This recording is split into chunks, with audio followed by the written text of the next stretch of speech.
સાંભળતા રહો બનાસની ધારાનો ધબકાર રેડિયો મધુરો બનાયટી .0 FM ડીસા. શ્રી જાગૃત નાગરિક સંચાલિત કોમ્યુનિટી રેડિયો સ્ટેશન બનાસની ધરાનો ધબકાર રેડિયો મધુરમ 90.0 FM. હું આરજે તૃપ્તિ. વેલેન્ટાઇન ડે સ્પેશિયલમાં 90.0 FM આપને એવા એક કપલ સાથે સાક્ષાત્કાર કરવા જઈ રહ્યું છે કે જે દંપતીએ શ્રમજીવી પરિવારમાંથી આગળ વધીને સજોડે સાથે એક જ પ્રકારના પત્રકારત્વ વ્યવસાયમાં જોડાઈ પોતાની મંજિલ હાંસિલ કરી છે. આ દંપતીને ગુજરાતના હર કોઈ વ્યક્તિ જાણે છે, કેમ કે તેઓ પોતાના જીવનના દરેક દિવસોને વેલેન્ટાઇન ડે ની જેમ મસ્તીથી ઉજવે છે. મજેદારની વાત તો એ છે કે આ આદર્શ પ્રેમની વ્યાખ્યા સાથે જોડાયેલી જોડી ભાગ્યશાળી છે કે તેઓ પ્રેમી યુગલમાંથી પતિ પત્ની બન્યા. આ યુગલમાં ધનેશભાઈ પરમાર છેલ્લા 27 વર્ષથી દેશની વિવિધ મીડિયા સંસ્થાઓમાં કામ કરી ચૂક્યા છે, જેમાં જનસત્તા, GSTV તેમજ સંદેશ ન્યૂઝ ચેનલ તથા આજ તક નેશનલ ન્યૂઝ ચેનલ અને હાલ ન્યૂઝ નેશન ચેનલ તેમજ ગુજરાત સરકાર બનાસકાંઠા બ્યુરો તરીકે પોતાની સેવાઓ આપી રહ્યા છે. તો તેમના ધર્મપત્ની રીનાબેન પરમાર પતિની સાથે કદમથી કદમ મિલાવી પત્રકાર જગતમાં પોતાનું ઉન્નત સ્થાન બનાવી ચૂક્યા છે. પત્રકાર રીનાબેન પરમાર હાલ ટુડે ગુજરાતી ન્યૂઝના મેનેજિંગ ડાયરેક્ટર છે અને સમગ્ર ઉત્તર ગુજરાતના એકમાત્ર એવા મહિલા પત્રકાર છે કે જેઓએ મીડિયા ક્ષેત્રમાં ટુડે ગુજરાતી ન્યૂઝ ચેનલને બનાસકાંઠાના છેવાડેથી સમગ્ર ગુજરાત, દેશ અને વિદેશમાં કેબલ તેમજ યુટ્યુબના માધ્યમથી દોડતી કરી છે. આજે વેલેન્ટાઇન ડે સ્પેશિયલમાં રેડિયો મધુરમ 90.0 FM આ બંને પ્રેમી કપલથી પતિ પત્ની બનવા ભાગ્યશાળી બનેલ કપલનું સ્વાગત કરે છે. ધનેશભાઈ અને રીના ભાભી, આપનું રેડિયો મધુરમ 90.0 FM ના સ્ટુડિયોમાં સ્વાગત છે. Thank you Trupti. Thank you Trupti. આપની લાઈફ કેવી ચાલી રહી છે? પહેલા તો આ સવાલ રીનાથી છે કે મારાથી? ચલો તમે જ કહી દો. લાઈફ એટલા માટે સારી છે કે લાઈફ પાર્ટનર સારો મેં ભગવાન જો કઈ આપ્યો છે. પસંદગી કરતા હોય છે દરેકને લાઈફ પાર્ટનર, જીવન સાથી મળવું અઘરું હોય છે. કદાચ તમને કોઈથી પ્રેમ થશે. જયારે વેલેન્ટાઇન દિવસની વાત છે તો આ પ્રેમનો દિવસ છે.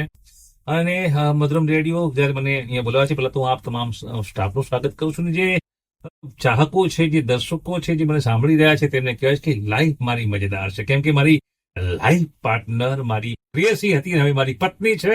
સાથે જીવીએ છે, સાથે કામ કરી છે, મજેદાર તરીકાથી જિંદગી ચાલે છે. શું વાત છે. ધનેશભાઈ, પહેલા તો તમે અને ભાભી ક્યાં અને કેવી રીતે મળ્યા? એક મજેદાર સફર અને એ જૂની યાદો તમે મને કહો છો તો આજ પાછું મારું મનુસ્મૃતિ એટલે મગજમાં માનસ પટલ પર એ જૂની યાદો પાછી તાજી થઈ છે. તું થેન્ક્સ એ યાદો માટે. આજે વેલેન્ટાઇન દિવસ છે અને પ્રેમનો દિવસ છે. મને આ તક મળી ત્યારે હું ચોક્કસથી બિલકુલ સાધુ ભાવે વાત કરવા માંગુ છું કે રીના તે વખતે તેની ઉંમર એક મુગ્ધ હતી અને પ્રથમ વખત મેં એને જે કામકાજ કરતી હતી મામલતદાર કચેરી ડીસામાં તેને જોઈ. જાણે એનામાં એવું શું લાવણ્ય, એવી એક નજાકત હતી. ને પછી મને લાગ્યું, સાઈડ ફેસ હતો એ વખતે, મને લાગ્યું કે આ સાઈડ ફેસમાં આ યુવતી આટલી સરસ મને ગમે એવી આંખોને નૈન ગમે એ ભાષામાં, તો પછી ક્યાંક મનમાં ગીત ગુંજતું થાય કે કોઈ લડકી કો દેખા તો એસા લગે ફિલ્મ સ્ટાઇલ. પછી ફર્યો. એ વખતે હું LML બાઇક ચલાવતો, નંબર વગરનો હતો બાઇક, અને એમ રાઉન્ડ મારીને ગયું ત્યારે મને ચહેરો ગમ્યો. મને એમ લાગ્યું કે જે શોધ કરતો હતો, કે જે નજાકત, જે લાવણ્ય, જે મારા મનમાં એક સ્ત્રી, એક યુવતી, મારી પ્રેમિકા વસેલી હતી. મને લાગ્યું ક્યાંક આ છે. જોકે કોઈ મુલાકાત ન થઈ હતી. એ આવી હવાના ચોકાના જેમ એનું કામ પતાવીને નીકળી ગઈ, પણ મને ખ્યાલ ના રહ્યો કે એ ક્યાં રહે છે, કોણ છે, ડીસાની છે, બહારની છે. સંશોધન પણ હું ન કરી શક્યો, કારણ કે પ્રથમ વખત ખાલી એક જોઈ હતી મેં, અને અમારી પ્રથમ મુલાકાત આપી શકું છું. રીના ભાભી, તમને કેવું લાગ્યું જયારે તમને ખબર પડી કે ધનેશભાઈ તમને પ્રેમ કરે છે? હું કહીશ કે સપનાનો રાજકુમાર હોઈ શકે મારા માટે, કારણ કે જે રીતે એમને મને પ્રપોઝ કર્યું હતું અને લગભગ એ દિવસે એમનો બર્થડે હતો અને એ દિવસે મેં એમનું પ્રપોઝ સ્વીકાર્યું હતું. અને ત્યારબાદ અમે એ જ દિવસે એ દિવસ નક્કી કર્યો હતો કે જે દિવસે એમનો બર્થડે હતો એ જ દિવસ અમારી લગ્નની વર્ષગાંઠ બની ગઈ છે. એટલે કે 25/4 ના દિવસે એમનો બર્થડે આવે છે અને એ જ દિવસ અમારી લગ્નની તિથિ પણ છે. એટલે કે એ દિવસે અમે બંને સાથે જોડાયા હતા 2004માં, અને એ ખૂબ જ જે સફર હતું આગળ નીકળી ગયો. અત્યારે 2025 ચાલી રહી છે, વેલેન્ટાઇન ડે નો દિવસ છે અને એટલું બધો આનંદ અનુભવી રહી છું, કારણ કે જે મારા જીવનમાં જે કહી શકાય કે રાજકુમાર હતો અને એમને આજે પણ હું રાજા સાહેબના નામથી બોલાવું છું. અને લગભગ જે અમારા નજીકના મિત્રો હશે કે જે પણ અમારા નજીકના સંબંધીઓ છે તમામને ખ્યાલ છે કે હું એમને એ નામથી બોલાવું છું. વર્ષોથી જે કહી શકાય કે જે રીતે રાજકુમારની જેમ આયા મારા જીવનમાં અને મને જે તમામ મારી એમના તરફથી જે પણ ખુશીઓ આપવા માટે મથ્યા છે અને મારા સપના પૂરા કરવા માટે મથ્યા છે, એના માટે ખરેખર હું આજે વેલેન્ટાઇન ડે ના દિવસે એમનો આભાર માનું છું. અને હું મારી સરસ એવી જિંદગી અત્યારે મજાની જઈ રહી છે કારણ કે એમને મને એક પ્લેટફોર્મ પૂરું પાડ્યું છે અને જેના કારણે લોકો વચ્ચે હું ઓળખાઈ રહી છું. ભાભી, તમે મેરેજ કરીને ધનેશભાઈના ઘરે ગયા ત્યારે તમારા માટે ત્યાં આગળ આખું વાતાવરણ નવું હતું, તો તમે કઈ રીતના ત્યાં આગળ બધું મેનેજ કર્યું, કઈ રીતના સેટ થયા? મારું એવું માનવું છે કે દરેક દીકરી જ્યારે પોતાના પિયર પક્ષમાંથી સાસરી પક્ષમાં જાય છે ત્યારે એના માટે એ એડજસ્ટ કરવું ખૂબ જ કાઠું હોય છે. કારણ કે પિયરમાં મા બાપ અને ભાઈ બહેન વચ્ચે જે રીતે રહેતા હોય એ રીતે બિલકુલ અલગ વાતાવરણ હોતું હોય છે. સાસરીમાં ત્યાંના લોકોના વિચાર, ત્યાંના લોકોના જે સમજવાની શક્તિ બધી અલગ હોતી હોય છે. એટલે દરેક દીકરી એ બધું એડજસ્ટ કરતી જ હોય છે જે રીતે મેં કર્યું હશે. બાકી અત્યારે હું માની શકું કે મારા પરિવારના અંદર મને બધા જ લોકો ચાહે છે. મને સાસુ મળ્યા એ પણ મને એમ લાગે છે કે મારી મા કરતાં પણ વધારે કહી શકાય એમનામાં મારા પ્રત્યેની જે આત્મીયતા છે, મારા પ્રત્યેનો જે પ્રેમ છે ખરેખર ખૂબ જ વધારે છે. હું લકી કહી શકું કે દરેક સ્ત્રીના મગજમાં અથવા લોકોના મગજમાં એવું માઇન્ડ સેટ હોય છે સાસુ એટલે ક્યાંક ને ક્યાંક કોઈ તકલીફ હોય સાસુથી. એ રિશ્તો એવો છે કે હંમેશા તકલીફ વાળી વાતો વચ્ચે આવતી હોય છે. પણ હું એ બાબતમાં લકી છું કે મને દુનિયાના બેસ્ટ એક માં મળ્યા છે. પગ એમની એજ છે 82 ઓલ્ડ, એટલે કે 82 વર્ષથી પણ વધારે એજના છે, પરંતુ મારા પ્રત્યે એમને ખૂબ જ પ્રેમ છે. એટલે એ પરિવારમાં મારા માટે એડજસ્ટ થવું એટલું બધું હતું કાઠું, પરંતુ એ સરળ થઈ ગયું કારણ કે હું બી એ લોકોમાં ઢળી ગઈ. એમ ધનેશભાઈ, તમે પછી આગળ કેવી રીતે રીના ભાભીને પ્રપોઝ કર્યો અને કેવી રીતે તેમને અને તેમની ફેમિલીને મનાવ્યા? તૃપ્તિ, અહીંયા આપને ખાસ કહીશ કે એ મુલાકાત જે મારી પ્રથમ મેં આપને કરી ડીસા મામલતદાર કચેરી, અને એ મારું પ્રથમ રીનાને જોવાનું થયું. અને એ પછી મને જયારે ખ્યાલ પડ્યો કે એ જોબ કરે છે, નાનકડા મીડિયામાં કામ કરતી હતી રીના, પછી મને મામલતદાર કચેરી બસ ગમે ત્યારે હું ઘરથી નીકળું એટલે એક આંટો મારી. એટલે હું એક ધી મેસેજ નામનું અખબાર હતું, ડેલી અખબાર હતું, એમાં નાનકડું રિપોર્ટર તરીકે ડીસાનું કામ કરતો હતો. તે બધે મારી નાના મોટા પ્રસંગોમાં ઓફિસ જવાનું થયું. પછી મેં પરિચય કેળવવાનો પ્રયત્ન કર્યો અને ધીરે ધીરે પછી નાના મોટા કામોમાં મેં જોડાતા ગયા અને પરિચય થયો. ક્યાંક ને ક્યાંક પછી મેં એ પણ અનુભવ્યું કે મારી વાતો છે, મારું જે કામ છે અને રીના પ્રત્યેની મારી સંવેદનાઓ ક્યાંક એની આંખોમાં પણ એ અનુભવતી જોવા મળી. અને મારા માટે એ સમય હતો, મને લાગ્યું કે હવે કદાચ આ આગળ વાત જશે. અને પછી ધીરે ધીરે મેં મારા મનની વાત મૂકી. ઘણા બધા વિટંબણાઓ વચ્ચે ઘણી બધી સમસ્યાઓ પણ આવી, કારણ કે અમે બધી આંતરજ્ઞાતિ મેરેજ કરેલા છે. અને એ વિટંબણાઓ વચ્ચે હું ભાગ્યશાળી છું કે રીના માની. અને આ માધ્યમથી હું કહેવા માંગુ છું ચોક્કસથી કે રીનાએ મારા માટે જે ત્યાગ અને જે બલિદાન આપ્યું છે, તૃપ્તિ, હું એનું શબ્દોમાં વર્ણન કરી શકું તેમ નથી. હું હજારો દુઆઓ મારી અને હું આજના વેલેન્ટાઇન ડે આપવા માંગુ છું કે એના જીવનમાં મેં એ જોયું છું કે એના જીવનની ખુશી શું. મારો એકમાત્ર મંત્ર આજે એ જ છે કે રીનાના જીવનમાં હસી, એની મુસ્કાન મારા માટે, બસ હું શું કરી શકું એના માટે મુસ્કાન આપું છું. એ બસ મારો ગોલ જ અત્યારે એ રહ્યો છે. લગ્નમાં 2004 પછી ના વર્ષો 21 વર્ષ થયા છે. પણ 21 વર્ષમાં શરૂઆતમાં રીના હાઉસવાઇફ હતી. મેં માન્યું કે નારી ઉત્થાનની સી સમાનતાની ભારતમાં જયારે વાતો થતી હોય તો કેમ હું મારી પત્નીને પણ એક પ્લેટફોર્મ સારું ન પૂરું પાડ્યું. હું નાનકડો પત્રકાર હતો એ વખતે, અને એ પત્રકાર માધ્યમમાં મેં રીનાને સાથે રાખી. એવી મજા આવવા લાગી, બંને સાથે સાથે કામ કરવા લાગ્યા. અને સમયના વાણા એક વર્ષમાં 365 દિવસ તો 21 વર્ષ ક્યાં ગયા. આજે અમને લાગે છે કે બંને અલ્લડ એ જ જૂના 21 વર્ષ પહેલાના પ્રેમી છે. પત્ની બન્યા પછી પણ મારા બંને વચ્ચે ઈશ્વરના એવા આશીર્વાદ છે કે પ્રેમ મજબૂત બરકરાર છે. રોજ એ જ ધમાચકડી કરીએ છીએ, રોજ સાથે ટિફિન લઈ ઓફિસ જઈએ છીએ અને 9 વાગે ઓફિસથી પાછા રિટર્ન થઈએ છીએ. પણ એક પણ વખતે એવું નથી બન્યું કે અમે પતિ પત્ની છીએ એવા જ ભાવ સાથે નહીં. અમે બંને ઉન્નત પ્રેમી છીએ અને એ ભાવથી જીવ્યા છે અને જીવી ગયા છે. અચ્છા, તો ધનેશભાઈ તમે જેમ વાત કરી તો ક્યારે ઝઘડો થયો છે, મીઠો ઝઘડો કે એવો કોઈ ઝઘડો કે ક્યારેક એવું થયું હોય કે આ તો ક્યાંથી થયું છે એવું ક્યારે? ઘણી વાર બને છે. રીનાના જેટલો પ્રેમ છે એટલો જ એનો સ્વભાવ પણ બિલકુલ મજેદાર, એટલે માથાભારે કહી શકાય. અને જયારે એ ગુસ્સે થાય છે એટલે આપણે સમજી લેવાનું કે હવે આપણા વળતા પાણી છે. અને સૌથી સારી વાત છે કે એ વખતે જો હું પણ ડિફેન્સ મુદ્રામાં પણ, એટલે કે મારી બચાવની કોઈ મારી ભૂલ હોય તો બચાવની મુદ્રામાં પણ જો આવું તો પણ મારે સહન કરવાનું જ હોય છે. કારણ કે એને મને પ્રેમ એવો હોય છે, એ એમ જ કહે છે કે પછી મારે એને મનાવવાની હોય છે. એક બધી મોટા ભાગે કેવું હોય છે કે સ્ત્રીઓ મારી જતી હોય છે. રીના માટેના એક 72 કલાક મારા માટે કરતો હોય છે. એનો ગુસ્સો નાક ઉપરથી ભ્રુકુટી પર જતો રહે છે સીટીની જેમ, અને એ ભ્રુકુટીમાં 72 કલાકે અંદાજે 3 દિવસ પછી એ ટાઢી પડે છે.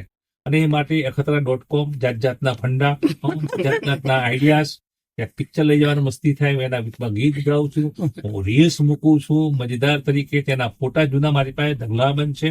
બચપનમાં જયારે એ માત્ર એક નાનકડી શુક લકડી એની બોડી હતી વખતે, હાલની સ્થિતિ એ કે તમામ વખતની યાદો મેં ફેસબુકમાં પોસ્ટ જયારે મોકો મળે કરી છે. સોશિયલ મીડિયામાં બહુ એક્ટિવ રહ્યો છે એના માટે. અને મોટા ભાગની તમે જોશો ધનેશ પરમાર મારું ફેસબુક અને આઈડી છે, તો એમાં માત્ર અને માત્ર રીના દેખાશે, એની સાથે હું દેખાતો હોય. અને એ જ પ્રયાસમાં પછી હું 32 કલાક પછી સફળ થઈ જાઉં છું. થાય જ છે, પણ બનાવવામાં પણ કેટલો સમય વધારે. અરે બનાવવા તમારે જ પડે છે એમ ને? ના, એ રોંગ વાત. અચ્છા, એવું છે. હા, તો શું કહેશો તમે રીના ભાભી? મારું એવું માનવું છે કે 2004 થી જે સફર ચાલુ થઈ પછી સમયને પાંખો આવી અને સમય ઉડવા લાગ્યો. જે પરિસ્થિતિ એ વખતે હતી, જો કે આધુનિકરણ ત્યારબાદ જ શરૂઆત થઈ છે. લગભગ મારું માનવું એવું છે કે 2001 બાદ મોબાઈલ યુગ આવ્યો. પહેલા મોબાઈલ આટલા બધા સક્રિય ન હતા.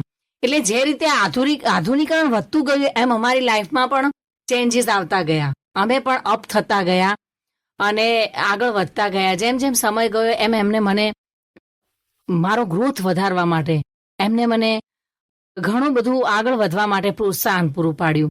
હું હાઉસવાઈફમાંથી ધીમે ધીમે બીજા ફિલ્ડમાં પણ જોડાતી ગઈ અને ત્યારબાદ હું એમની સાથે મીડિયા લાઈનમાં પણ આવી. જે રીતે એમને કહ્યું, તમે પૂછ્યું કે ક્યારે ઝઘડો થયો છે મીઠો, તો મારું એવું માનવું છે કે પ્રેમમાં ઝઘડો ના હોય તો પ્રેમ ના હોય, મીઠા ઝઘડા હોય જ છે. અને એવું વારે ઘડીએ બનતું હોય છે, કારણ કે મને ગુસ્સો થોડો જલ્દી આવે છે, એવો મારો નેચર જ છે.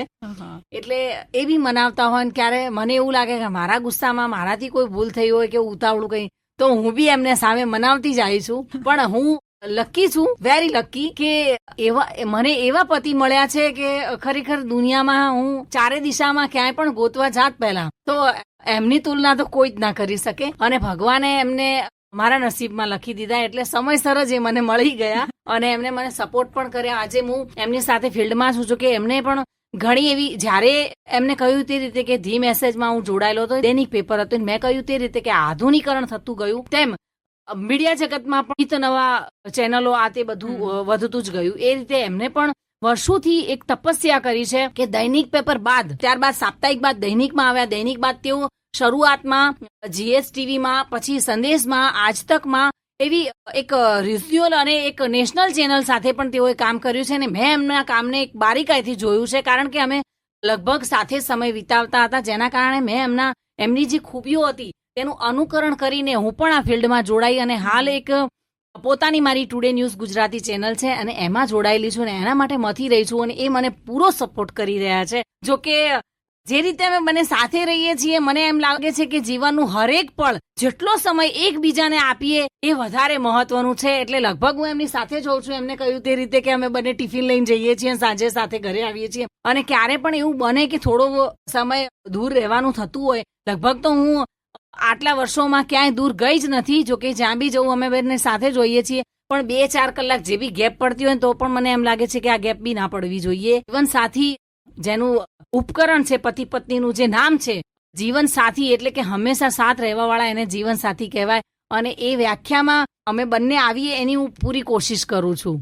અચ્છા, પણ ક્યારેક કેવું થાય કે ધનેશભાઈને કંઈક કામથી બહાર જવાનું થયું અને નાઇટ રોકાવાનું એમને ત્યાં આગળ થઈ ગયું, તો ત્યારે તમે કઈ રીતના બધું મેનેજ કરો?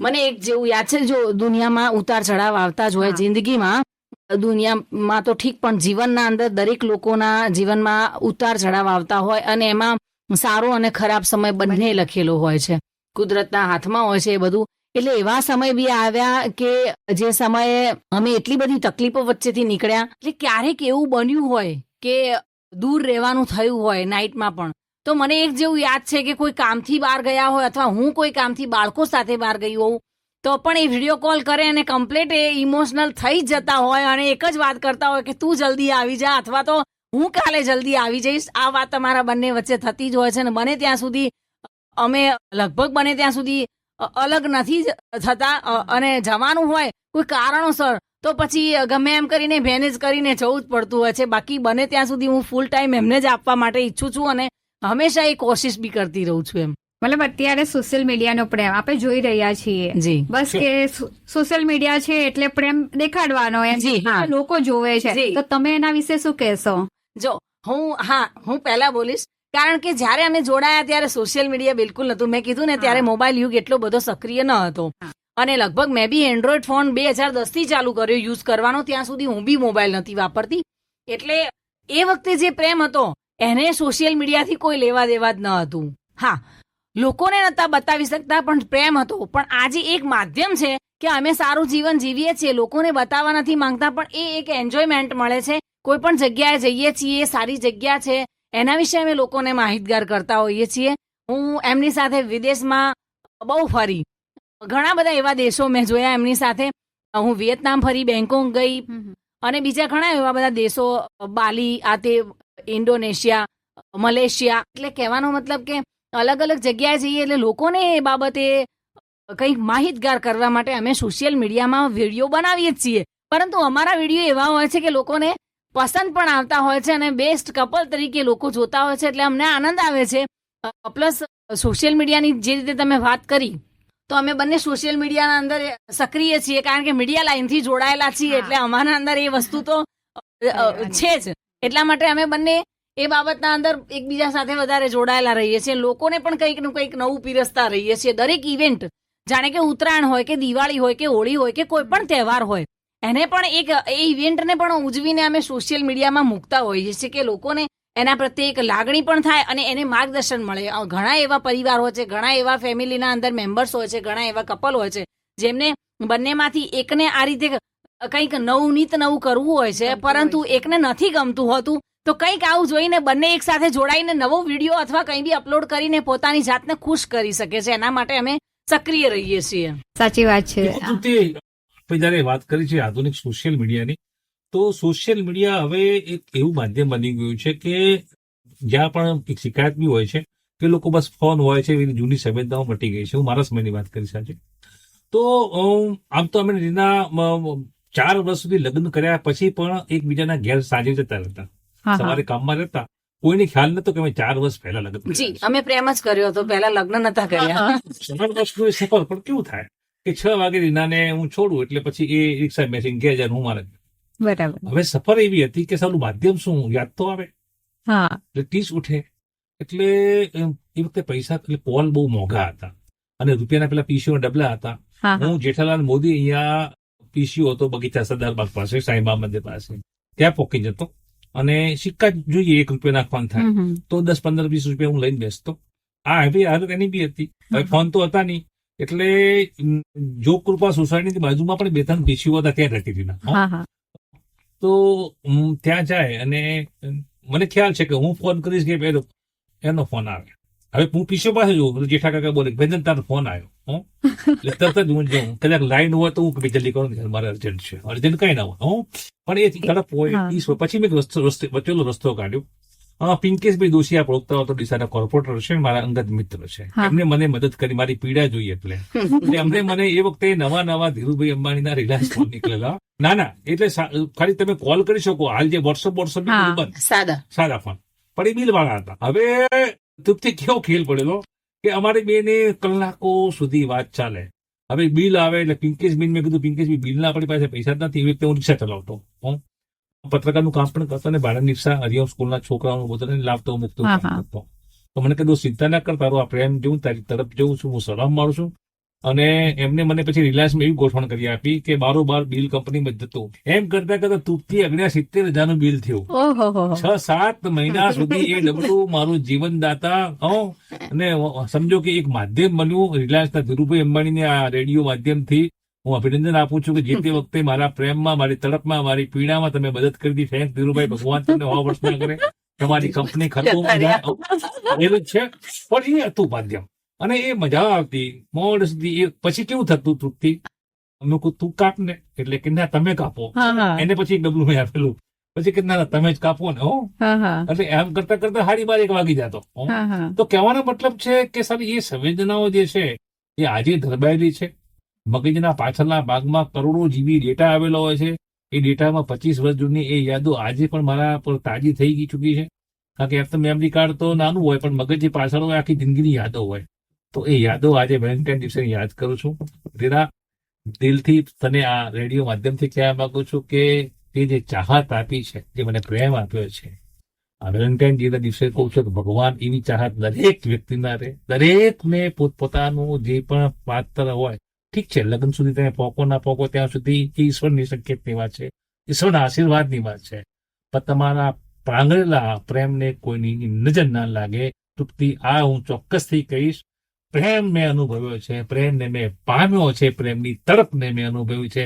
ભગવાન આવી કોઈને પીડા ના આપે. ભગવાન દરેકનું સફળ થાય એવા આશીર્વાદ આપી શકે. ભાભી, તો પ્રેમ કે સંબંધ માટે સૌથી મહત્વની બાબત શું છે? વિશ્વાસ. મારું માનવું છે વિશ્વાસ અને પ્રેમ એ બંને એવા પંખી છે જેમાંથી એક ઉડી જાય તો એક વિરહમાં મરી જાય. પ્રેમ વિશ્વાસની નીવ ઉપર ટકેલો હોય છે, એના પાયા છે વિશ્વાસ. પ્રેમ હોય કે ન હોય પણ વિશ્વાસ હોવો બહુ મહત્વની વસ્તુ છે. આટલા વર્ષોમાં અમારા બંને વચ્ચે એ જ વસ્તુ મહત્વની રહી કે અમે બંને એકબીજા ઉપર એટલો બધો છે કે તમે પહેલા કહ્યું ને કે કોઈ કારણથી ધનેશભાઈને બહાર જવાનું થાય કે હું જો કે હું તો બહાર જતી જ નથી, એમની સાથે જ જઉં છું. પણ મને વિશ્વાસ છે એ કોઈ પણ જગ્યાએ જાય, કંઈ પણ કામ માટે જાય, મારા મનમાં શંકા ના હોય. મારા મનમાં એક જ વસ્તુ હોય કે બસ એ સેફ હોય, એ સ્વસ્થ હોય, એમને કોઈ તકલીફ ના હોય, એમને જમી લીધું છે, એમને ઊંઘ પૂરી લઈ લીધી છે. આ બધી વસ્તુ મહત્વની હોય છે. બાકી બીજી વસ્તુ મહત્વની નથી હોતી. જે રીતે તમે કહ્યું કે પ્રેમમાં શું હોય, બસ મારું માનવું એવું છે કે પ્રેમ વિશ્વાસ ખૂબ જ મહત્વનું સ્થાન ધરાવતો હોય છે. અને પ્રેમ હોય ત્યાં વિશ્વાસ હોવો જરૂરી છે, અને વિશ્વાસ હોય તો આપોઆપ પ્રેમ આવી જ જતો હોય છે. સાચી વાત છે. તો ધનેશભાઈ, આપ આરોગ્ય પ્રત્યે ખૂબ સચેત છો, તો આની પાછળ શું રીના ભાભીનો હાથ છે? ચોક્કસથી રીનાનો દરેક બાબતમાં જ છે.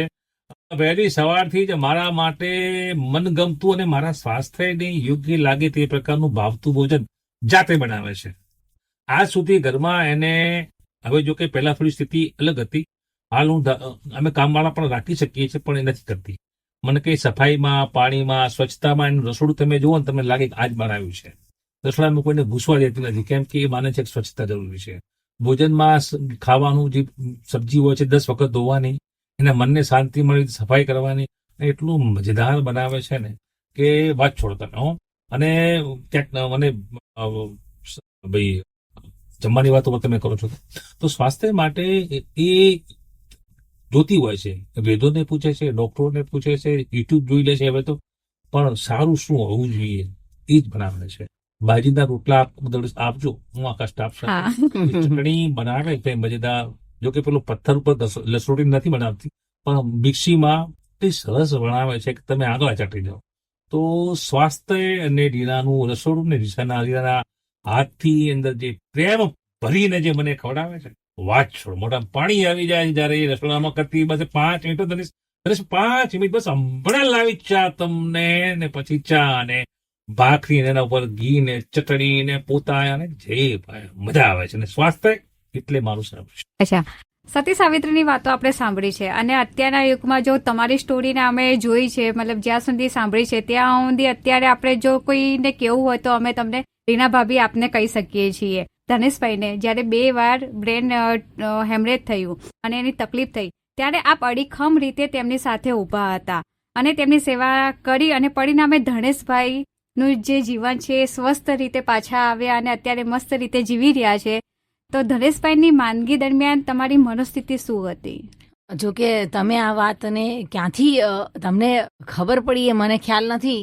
જો કે હું આ વાતનો ઉલ્લેખ કરવા નથી માંગતી, પરંતુ મારું એવું માનવું છે કે આધુનિકતા ભલે આગળ વધી હોય, પરંતુ પરમાત્મા જેવું એવું એક તત્વ છે હા. જે દરેક જીવ માત્રની રક્ષા કરી રહ્યું છે. મેં તમને પહેલાં જ કહ્યું કે જિંદગીમાં દુઃખ સુખ અને ઉતાર ચઢાવ આવતા રહે છે. મારા જીવનનું સૌથી જે ખરાબ સમય કહી શકું એ જ સમય હતો. મને ક્યાંક એમને ગુમાવવાનો ડર હતો અને ન્યુરોના ઓપરેશનમાં રિઝલ્ટ બી લગભગ 0.1% જ હોય છે. એટલે સમય બી એવો હતો અને સંજોગ બી એવા ઊભા થયા હતા અને એ જે તકલીફમાં હતા એ એમના શરીર ઉપર એ તકલીફ લઈ રહ્યા હતા અને હું મારા મન ઉપર મારા આત્મા ઉપર એ ઘા વાગતા હતા. મારું એવું માનવું છે કે જ્યારે તમે સતી સાવિત્રીની વાત કરી એટલે હું ધર્મમાં વધારે માનું છું, ધાર્મિક છું. બચપનથી જ હોમ હવનમાં બિલીવ કરું છું અને વર્ષોથી ગાયત્રી પરિવાર, યોગેશ્વર પરિવાર સાથે બી જોડાયેલી છું. અને બનાસકાંઠા જિલ્લાની જ્યારે આપણે રહેવાસી હોય ત્યારે અહીંયા મા શક્તિનું ધામ છે હા. અને એની છત્ર છાયા નીચે આપણે અહીંયા રહીએ છીએ. આખો પટ્ટો એનો છે અને એની હંમેશા છત્ર છાયાને હું વર્ષોથી મારી આરાધ્ય છે મા જગદંબા અને એને વર્ષોથી હું માનું છું. લગભગ હું બહુ જ નાની હતી જ્યારે મને એટલું બધું જ્ઞાન નહોતું, નથી ખબર પડતી, ત્યારેથી હું મુનિ સ્નાન કરું છું. જે મૌની અમાવસ્યા આવે છે ત્યારે લોકો સ્નાન કરતા હોય છે. કુંભનું મહત્વ પણ મૌની અમાવસ્યાના દિવસે હોય છે. કુંભ સ્નાન પણ મુનિ સ્નાન કહેવામાં આવે છે અને અત્યારે આપણે કહી શકીએ કે કુંભ સ્નાન ચાલી રહ્યું છે. જોકે મારે લગભગ હું 9th ભણતી હતી અને મારી ઉંમર બહુ જ નાની હતી, 13 વર્ષની. એ વખતે મેં મૌની સ્નાન ચાલુ કરેલું. 4 વાગ્યા પછી હું બોલતી નથી, હું મૌની સ્નાન કરવાવાળી છું અને વર્ષોથી હું 25 વર્ષથી પણ વધારે થઈ ગયું હું મૌની સ્નાન કરું છું અને મા જગદંબાને પ્રાર્થના કરું છું કે કોઈ પણ જીવ માત્રની રક્ષા કરજે. અહીંયા જે વિચરી રહ્યા છે જે પણ જીવ એને દરેકની રક્ષા કરજે. અને મારા જ ઘરમાં, મારા જ પરિવારમાં આ દુઃખ આવ્યું ત્યારે હું માત્ર ને માત્ર એના ભરોસે હતી. જોકે 100% અત્યારે સાયન્સ એટલું આગળ વધી ગયું છે કે દરેક દુઃખનું નિરાકરણ લાવી શકે છે, પરંતુ 100%માં એવા ઘણા બધા વ્યક્તિ આવી જતા હોય છે કે જો લોકો એમાંથી બહાર પણ નથી નીકળી શકતા. પણ મને વિશ્વાસ હતો, મને આત્મવિશ્વાસ હતો કે આ સમયમાંથી મને ભગવાન બહાર કાઢશે. અને એ સમયની સ્થિતિ હું કહી શકું કે ખરેખર એમને હેમરેજ થયું હતું, ઓપરેશન એમનું થયું હતું, પણ માનસિક સ્થિતિ મારી ખરાબ થઈ ગઈ હતી. જ્યારે એમને ઝાયડસમાં દાખલ કરવામાં આવ્યા હતા તો હું જે રાત દિવસ ત્યાં રહેતી હતી, જે પરિસ્થિતિ જોતી હતી, ઘણીવાર મારે એટલા બધા ફ્લોર હતા, ત્યાં 14 ફ્લોર છે, તો ત્યાંથી નીચે કોઈ મેડિસિન લેવા માટે જવું પડતું. તો ઘણી વખતે હું એ ફ્લોરનો નંબર ભૂલી જતી, એ રૂમનો નંબર ભૂલી જતી અને લિફ્ટમાંથી મારું મગજ એ રીતે થઈ ગયું હતું કે કોઈ બી જગ્યાએ ઉતરી જતી હતી. ટેન્શન એટલું બધું મારા માઇન્ડ ઉપર અસર થઈ હતી. જો કે એ સમયમાંથી મને કુદરતે બહાર કાઢી છે. હું ભગવાનનો ધન્યવાદ કહું છું કે એ સમયમાંથી મને બહાર કાઢી અને ફરી એ જીવનની રફતાર મને પકડાવી અને મારા જે હમસફર છે, મારા જીવનના સાથી છે, જે મારા પતિ કહી શકાય, જે મારા પ્રેમી કહી શકાય છે, કે જે દુનિયામાં જેટલા બી રિશ્તા હોય છે બધું જ એ જ છે એમ કહી શકું. અને એમને એક એ દુઃખમાંથી બહાર કાઢીને મારા સાથે રાખ્યા. એટલે હું પણ રોજ ભગવાનને જ્યારે સવારે ઉઠું છું ત્યારે પ્રાર્થના કરું છું કે તે દુઃખ લીધું હતું અને તે ખરાબ સમયમાં સાથ આપ્યો હતો. એ ખરાબ સમય હું ક્યારેય નથી ભૂલી શકી. અને આજે ફરી મધુરમ રેડિયો પર એ વાતની ચર્ચા થઈ અને એ સમય મને ફરી યાદ આવી ગયો. પરંતુ મારું એવું માનવું છે કે એવો સમય ભગવાન દુશ્મનને પણ ના દેખાડે. ધનેશભાઈ થોડા ઇમોશનલ થઈ ગયા લાગે છે. તૃપ્તિ, વાત અને એ યાદો પણ ઇમોશનલ થયા જેવી હતી. હા. પરિવારમાં એવું લાગતું હતું મને. હું આપણે વાત કરું કે 3 વર્ષ પહેલાની આ ઘટના છે. હું પડી ગયો, અકસ્માત થયો, પૂજા એક્સરેમાં ડિટેક્ટ થયું કે ભાઈ બ્રેઇન હેમરેજ છે. અને મારી પાસે વિકલ્પ એ વખતે 2.5 કલાક હતા મારી પાસે અમદાવાદ જવા માટે. પણ એ વખતે રીના મારી સાથે હતી, અમે રીના બંને સાથે. અને પછી અમે ત્યાં પહોંચ્યા અને મને ખૂબ હિંમત આપી. હું પત્રકાર છું, બ્રેઇન હેમરેજ કેવી બીમારી છે, કેવા ભયસ્થાનો છે મને ખબર. તો ક્યાંક મને રીનાને અને પરિવારને ગુમાવી દેવાનો ડર. ઇમોશનલ એટલા માટે છું કે એ વખતે સ્થિતિ એવી હતી કે કદાચ કંઈ અચૂકતું થઈ જાય તો રીનાનું શું છે. આટલા વર્ષની યાદો પ્રેમ હતો. પરંતુ થેન્ક્સ ગોડ, થેન્ક્સ ના કે તું નેચરલ હમદર્દ બની હતી. એ પોતે ઇમોશનલ થયા છે, પરંતુ મને વિશ્વાસ હતો ભગવાન ઉપર, અને હું હંમેશા એમને કહી શકું કે ગમે તેવી પરિસ્થિતિ હોય, હું તમારી સાથે છું. સુખ દુઃખના સાથી છીએ, અને સુખ દુઃખમાં એકબીજાને સાથ આપ્યો છે. જો કે મને પણ જીવનમાં ક્યારે મેં કહ્યું ને તે રીતે સુખ દુઃખ આવ્યા જ કરતા હોય છે, તેનું કોઈ નક્કી નથી હોતું. પરંતુ જ્યારે મને કોઈ તકલીફ આવી હશે ત્યારે તે પણ મારી પડખે ઊભા રહ્યા. પરંતુ હું આજે પણ કહું છું કે મારા શરીરમાં જ્યાં સુધી પ્રાણ છે, એક પણ શ્વાસ છે, ત્યાં સુધી હું તમારા સાથે બંધાયેલી છું, તમારી અર્ધાંગીની છું, અને જીવીશ ત્યાં સુધી તમારી સેવા કરીશ, અને મારું જીવન પણ તમને અર્પણ છે. એવી આજે પણ હું વેલેન્ટાઇન ડે ના દિવસે તમને હું બાંયધરી આપું કે લખી આપું કે તમે કોઈ કરી આપું કે હું આજીવન તમારી જ છું અને હંમેશા તમને સમર્પિત છું. થેન્ક યુ ના. દર્શકો, થોડુંક એ સમય એવો હતો એમ, ઓકે.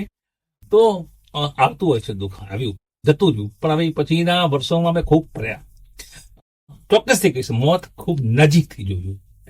અને પછીની જિંદગી 3 વર્ષમાં ખૂબ ફર્યા છે. હું તેના સાથે સાથે એબ્રોડ પણ ગયા છીએ, સારા સારા પિકનિક સ્પોટ છે ત્યાં ફર્યા છીએ, ધાર્મિક સ્થાનો પણ ફર્યા છે. તૃપ્તિ, વેલેન્ટાઇન ડે આજે હું નવી જાહેરાત પણ કરું છું કે મેં ઓલરેડી મે 5 તારીખે બુકિંગ કરાવ્યું છે, અને હું રીના 15 દિવસ માટે બાલી જઈએ છીએ. શું વાત છે! ફ્લાઇટ બુકિંગ થઈ ગઈ છે મારી, ખાલી લેન્ડ પેકેજ બાકી છે, એ પણ હું 2-4 દિવસમાં પૂરું કરી દઈશ. તો જીવનનો આ એક ધ્યેય છે, અને જયારે તમારી સાથે તમારું ચાહત વાળું, તમારું પ્રિય પાત્ર હોય ત્યારે સાલી જીવવાની જે મજા હોય છે વાત છોડો. સુખમાં તો સાથી હોય છે, પછી દુઃખમાં જે મારો સમય હતો એ દુઃખમાં એને મને જે મદદ કરી છે, અને મારી પડખેરી મને હિંમત નહીં ધનેશ, કશું જ નહીં, તમને કશું જ થવાનું નથી. અને એ જે પ્રેમ અને જે મને એ પુશબેક કર્યું છે, એ શબ્દો હું નથી કહી શકતો. થેન્ક્સ કહીશ કે થેન્ક્સ વિના. અને ભાવ આ ભાવની વાત નથી થતી. વેલેન્ટાઇન ડે છે આજે. ઈશ્વર જેટલા ભાવમાં જ્યારે એક મને અવતરણ આપે, તો પત્ની તરીકે તો બસ, ને પ્રેમી તરીકે તો જે રીના જ આપશે, પ્રાર્થના કરીશું. ઘણી વખત અમે સાંભળ્યું છે કે તમે રીના ભાભીના વખાણ કરતા હોવ છો, અને તમે કહ્યું કે રિસાઈ જાય છે ત્યારે તમે ગીત એમના માટે સ્પેશિયલ ગાઓ છો. તો આજે એક ગીત ભાભી માટે. રિસાઈ જાય એટલે પછી મને એક ગીત યાદ આવે છે, અને પછી મનાઈ પણ જાય છે. બીજા ગીતો સારા છે, એમાંથી એક છે અમિતાભ બચ્ચનનું ગીત છે, જયારે ઉદાસ હોય છે અને જયાપ્રદા લગભગ પછી શરાબી પિક્ચર ચોક્કસથી આજે તક મળશે ત્યારે વેલેન્ટાઇન દિવસ છે, बनता है गीत. इंतहा हो गई इंतजार की, आए ना खबर मेरे यार की, ये हमें है यकीन बेवफा वो नहीं, फिर वजह क्या हुई इंतजार કી. શું વાત છે! સરસ.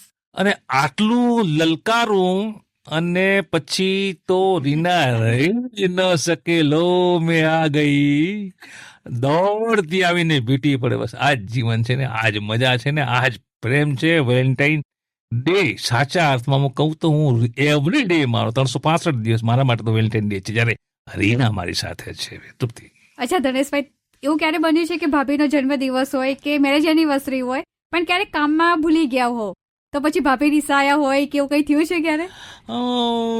એ બાબતમાં હું ભાગશાળી નથી, હું કે ભૂલ્યો જ નથી. અચ્છા. અને સાલું એવું છે કે બંને વચ્ચે જોડાઈ ગયેલા છીએ ને, કે એ ક્યારે ન ભૂલે અને હું પણ ના ભૂલે. કે મારો જન્મદિવસ જે છે એ તો અમે કદી ભૂલતા જ નથી, કારણ કે એ દિવસે અમારી એનિવર્સરી છે. અમે લોકો વેલ પ્લાન કર્યું તો થોડો ફાયદો પણ થાય છે, કારણ કે એક જ દિવસ 2 પ્રસંગો એક દિવસમાં મનાઈ જવાય છે. અને રીનાનો 1982 જે છે જન્મદિવસ, તો એ યાદ બને આખા પરિવારને હોય છે. અને લોકો અમે તો શું કરીએ છીએ કે તૃપ્તિ 12 વાગે દિવસ બદલાય એટલે અમે લોકો બિલકુલ 10 વાગે પ્લાન કરી દઈએ છીએ, કેવી રીતે સેલિબ્રેશન કરવું, ગીત કયું મૂકવું, આ તે બધું ગોઠવતા હોય છે. અને બનતું જ નથી એવું ક્યારે કે એ મારો જન્મદિવસ ભૂલી હોય, હું એનો જન્મદિવસ ભૂલ્યો હોય, અથવા અમે લગ્નની તિથિ બોલ્યા હોય, એડવાન્સ પ્લાનિંગ હોય છે. અને હવે તો શું છે, કેલેન્ડર જેવું બી આવી ગયું છે. છોકરાઓ બી હવે તો ધ્યાન રાખતા હોય છે, પપ્પા 2-5 દિવસ બહાર છે, એટલે તો આવું છે જી. ભાભી, આપ ઉત્તર ગુજરાતના એકમાત્ર મહિલા પત્રકાર છો. આનો મતલબ એવો થયો કે પત્રકારત્વ એ પુરુષ પ્રધાન છે, અને આ પુરુષ પ્રધાન પવિત્ર કાર્યમાં જ્યારે તમે ફિલ્ડ પર ઉતરો છો ત્યારે ધનેશભાઈ આપને મદદ કરે છે? હું કહું ને કે મને પ્રેરણા જે પૂરી પાડી રહ્યા છે. આપે કહ્યું કે મહિલા રિપોર્ટર બનવું એક ટફ છે.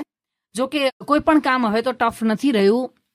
મહિલાઓ ચંદ્ર પર જવા લાગી છે અને પાયલોટ બને છે, ડોક્ટર બને છે, પોલીસમાં છે, એસપી બને છે, મોટી મોટી પદવી ઉપર છે. જો કે હજુ આપણો છેવાડાનો વિસ્તાર છે, માટે જ હજુ દીકરીઓને આ ફિલ્ડમાં આપણે ઓછા જોઈએ છીએ.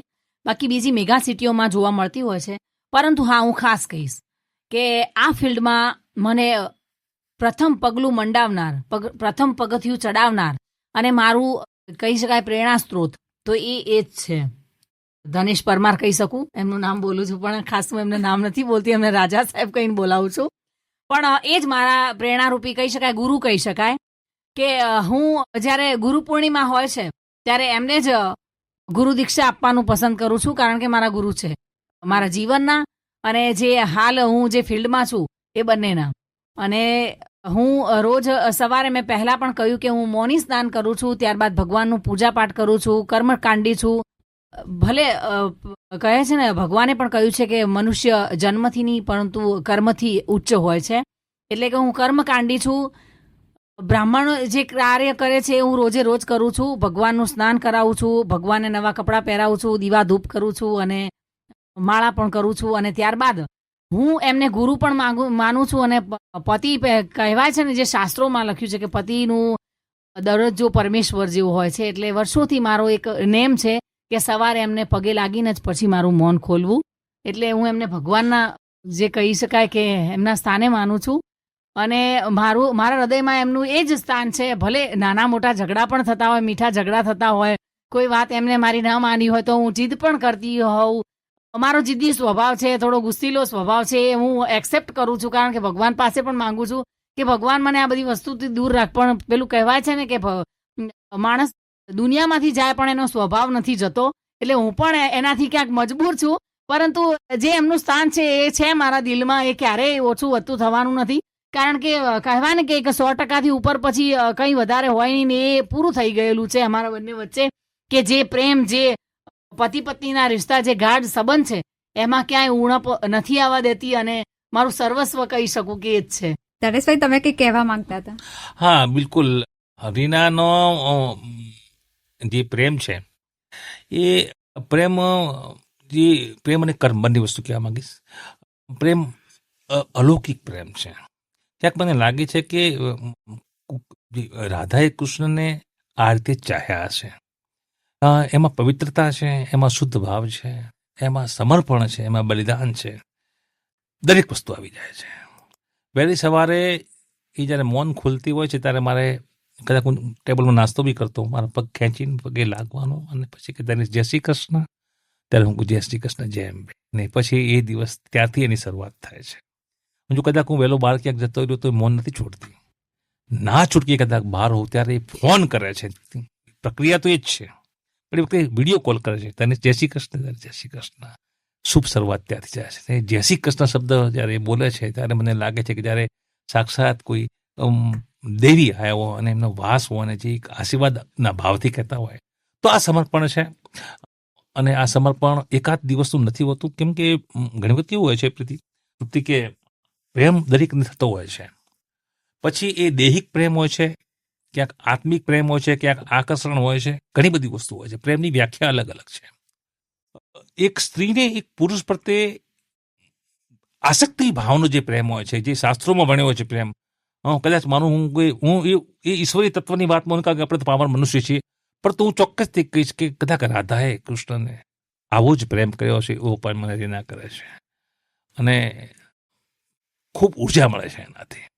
મન એવી વસ્તુ હોય છે કે જો તમારું મનમાં ઉદ્વેગ હોય, મનમાં ચિંતા હોય, મનમાં ક્યાંક હોય, કદાચ ઘરમાં બે વાસણ કકડે, પતિ પત્નીમાં જો કજિયું પણ હોય તો તમારો દિવસ શુભ નથી જતો, મગજમાં ટેન્શન રહેશે. પણ આ મને એવા આશીર્વાદ ઈશ્વર આપ્યા છે કે આ મજેદાર મારી વેલેન્ટાઇન ગર્લ્સ ભલે 72 કલાક બાકીને મનાવવા પડે. પણ તમે ભલે રાધા કૃષ્ણનો ઉલ્લેખ કર્યો હોય, પણ હું મારા પ્રેમમાં રાધા કૃષ્ણ અને સીતારામને નથી જોતી, કારણ કે ભગવાને રાધા કૃષ્ણ અવતારમાં વિરહ જોયો છે અને રામ સીતાના અવતારમાં પણ વિરહ જોયો છે. પણ હું હંમેશા શિવ અને પાર્વતીના પ્રેમમાં બિલીવ કરું છું, કારણ કે જ્યારે માતા સતી અહીંયાથી આ દુનિયામાંથી વિદાય લીધી હતી ત્યારે પણ ભગવાને તાંડવ કર્યું હતું ને સમગ્ર સૃષ્ટિનો વિનાશ કર્યો હતો, અને ત્યારબાદ ફરી તેમને મેળવ્યા હતા. અને શિવ પાર્વતીની જોડી આજ સુધી હજુ પણ અમર રહી છે, અને કહી શકાય કે તેમને વિરહની ક્યાંય ગેપ જ નથી પડવા દીધી, હંમેશા સાથે રહ્યા છે. એટલે હું હંમેશા એમને એ જ પ્રેમમાં જોવા માંગુ છું જેવો શિવ અને પાર્વતીનો હતો, રાધા કૃષ્ણનો અને સીતારામના પ્રેમમાં ખૂબ જ વિરહ છે, ખૂબ વેદના છે, ખૂબ જ દુઃખ છે. અને હું હંમેશા એવી કલ્પના કરું છું, એવું માનું છું કે બસ ભગવાન શિવ તમે જેવી માં પાર્વતી પર દયા રાખી હતી અને એમને હંમેશા પાસે રાખ્યા હતા, એ જ રીતે અમને બંનેને હંમેશા પાસે રાખજે. હા, ચોક્કસથી અમે પણ ભગવાનને પ્રાર્થના કરીએ છીએ કે તમારી જોડી હંમેશા આવી રીતે બની રહે. ધનેશભાઈ, જેમ કે ભાભી તમને રાજા કહીને બોલાવે છે, એમ તમે ભાભીને શું કહીને બોલાવો છો? ઘણો સવાલ છે. આમ તો જમુના તું હી મેરી મોહિની ઘણી વખત ગાઈ લઉં છું હું, નવરંગ ફિલ્મનું આ ફેમસ ગીત છે. પરંતુ રીનાને એમ પ્રચલિત શબ્દ છે, હું ઘણા બધા નામોથી પુકારું છું. આમાં સૌથી વધારે તો હું રીના જ કહીને જ બોલાવું છું. પછી જેવો મૂડ. હા, પછી મૂડ ઉપર હોય છે. ઘણા બધા નામ બદલી. આજની વાત કરું, આજે જયારે વેલેન્ટાઇન ડે છે ત્યારે હું રીના જે ન્યૂઝ કરતી, અમે રીલ્સ પણ બનાવી સોશિયલ મીડિયા માટે. પણ રીલ્સમાં જ્યારે હું એડિટ પાસે બેઠો હોઉં ત્યારે હું વારંવાર એને રિપીટ કરતો હોઉં જોવા માટે, જરા આમ કરજે, પાછું કરજે. કેમ ખબર છે, એડિટરમાં કે ધનેશભાઈ આમાં કોઈક સારા કલર પૂરવા માંગે છે, તો એનું એડિટિંગમાં મારું ક્યાંક ભૂલ છે. હું એડિટરને કહેતો નથી, પણ હું વારંવાર એને જોવા માટે કરતો હોઉં છું. હા, 1.5 મિનિટની જે રીલ્સ હોય છે એમાં એટલી સરસ લાગતી હોય છે, સલવા આંખો ધ્રાપતી જ નથી હોતી, મારી બાજુમાં જ હોય છે જોકે, પણ એમ લાગે છે. તો આ આસક્તિ ને આ પ્રેમ હજુ સુધી જળવાઈ રહ્યો છે. 21 વર્ષ થઈ ગયા તૃપ્તિ, પણ ઓટ નથી આવી, એમાં બસ પ્લસ થતું રહે છે અને મજા આવે છે. ભાભી, ધનેશભાઈની કોઈ એવી મજેદાર વાત કે જે તમને હંમેશા એમની યાદ અપાવતી રહે, ભલે નજીક જ હોવ તમે? હા, એ મસ્તીખોર ખૂબ જ છે. અચ્છા. ઘણી વાર બદમાશીઓ કરતા હોય, મસ્તી કરવા જોઈએ એમને. એટલે ઘણી વાર હું એકલી બી હોઉં, કદાચ ઓફિસે હું ઘરે થોડી લેટ થઈ ગયો હોય ટિફિન માટે કે આ તે, તો પછી એમને યાદ કરતી, એ વાગોળતી રહેતી હોઉં, અને અમુક એમના શબ્દો. અને ઘણી વાર અમે રીલ્સ બનાવતા હોય ને ત્યારે પણ એ એવું મજાક કરતા હોય, રીલ્સમાં એ ઓરિજિનલ અવાજ ના હોય, એમાં અમે સોંગ ફિટ કરતા હોય, એટલે મને હસાવવા માટે બધા જ પ્રયત્નો કરતા હોય, એના માટે એવા અમુક વર્ડ્સ બોલતા હોય કે જે હસવા માટે મજબૂર થઈ જતી હોઉં હું. અને એવું બધું ઘણી વાર કરતા હોય એવી મસ્તી. એટલે એવી ઘણી બધી યાદો છે કે જેમાં મસ્તીના કારણે હું વાગોળતી હોઉં એમ. ધનેશભાઈએ ક્યારે ભાભી તમને એવી રીતના ચા પીવડાવી છે એમના હાથે બનાવીને?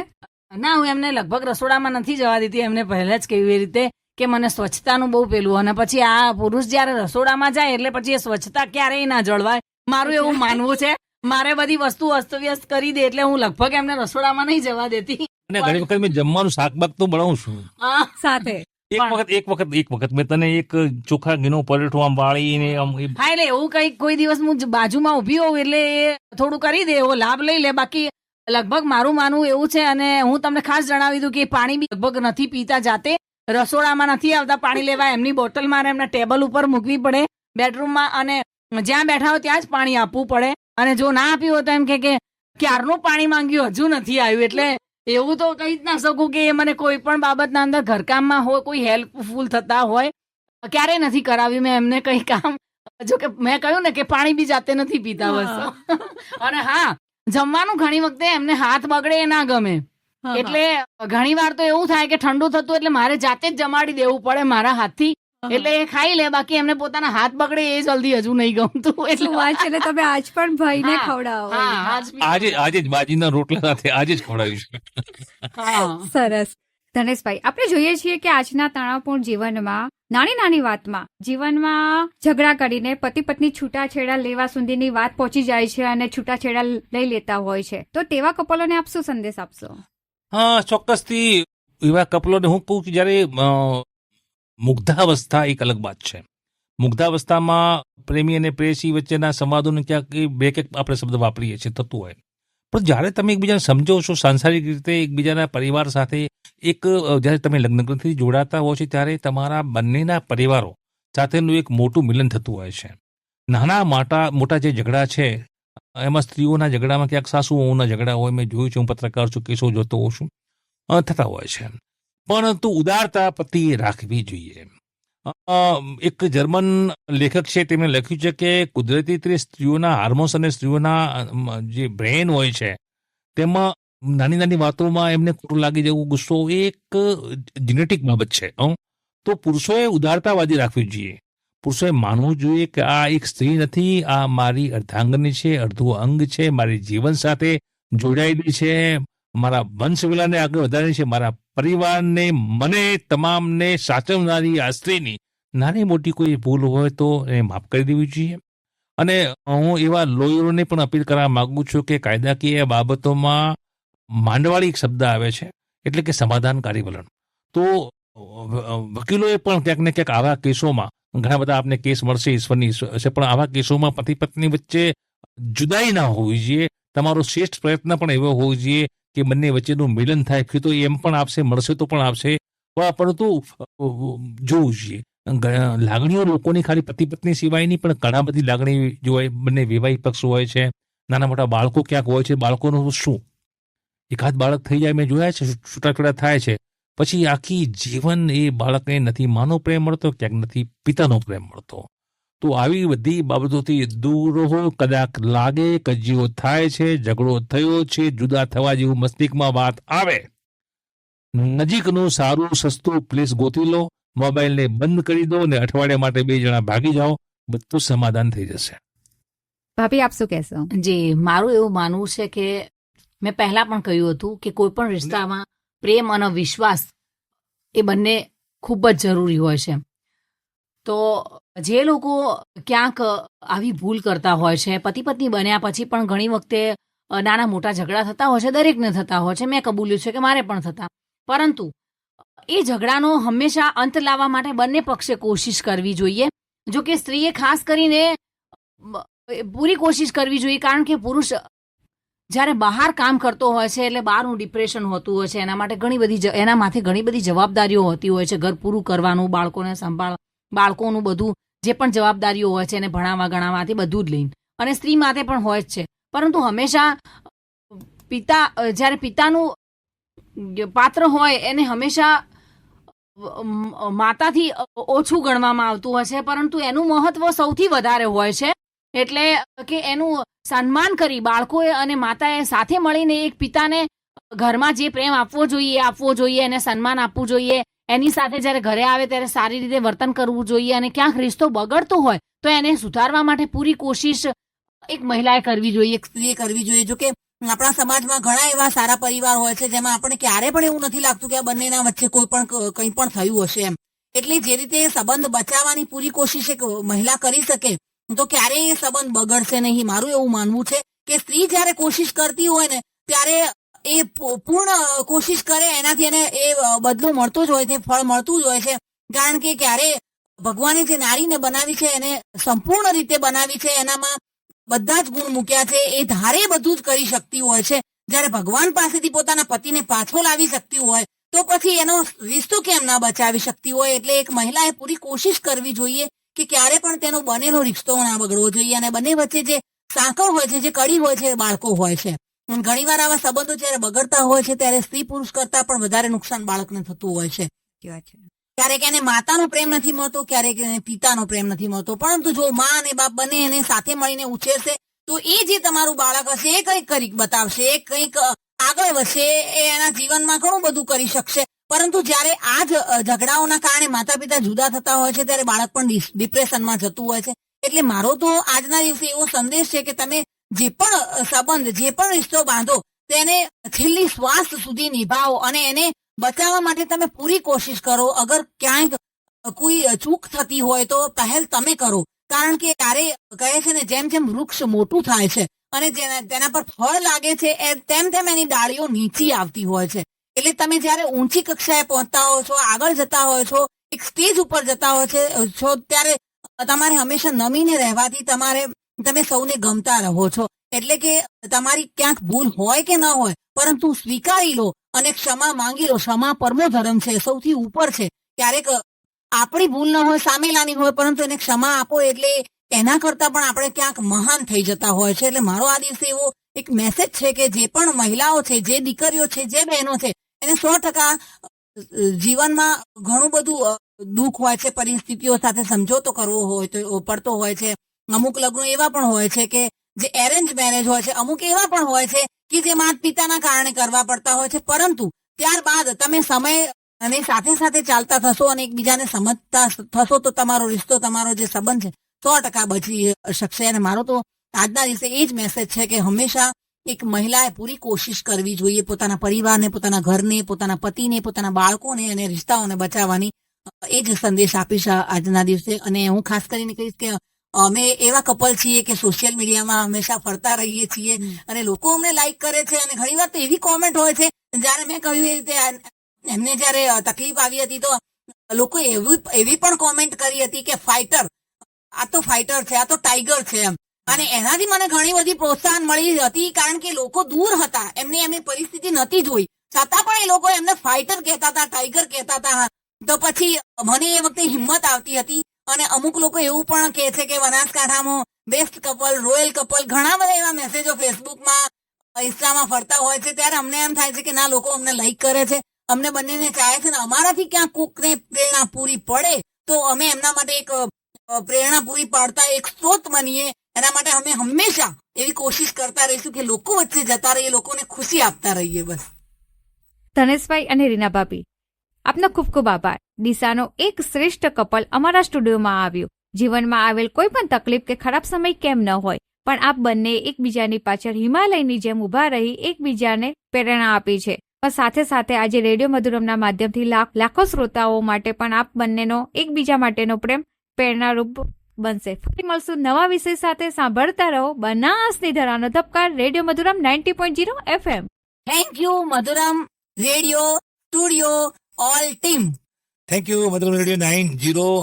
ખૂબ ટૂંકા સમયમાં આપની ટીમે જે લોકોના દિલમાં સ્થાન મેળવ્યું છે એ માટે આખી ટીમને અમે બંને તરફથી ખૂબ ખૂબ શુભકામનાઓ આપીએ છીએ. Thank you. સાંભળતા રહો બનાસની ધરાનો ધબકાર, રેડિયો મધુરમ 90.0 FM ડીસા.